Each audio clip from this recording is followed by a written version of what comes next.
sure na maraming tao.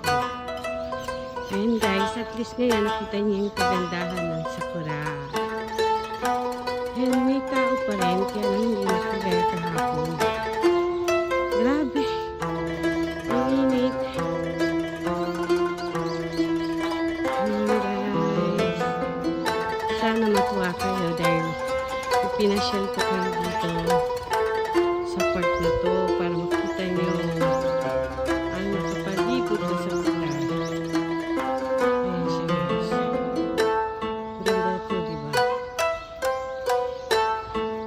Hiningal ako. Hiningal ako para lang pumunta dito sa park na ito kasi nakapalibot po siya ng sakura talaga kahit saan kayo tumingin.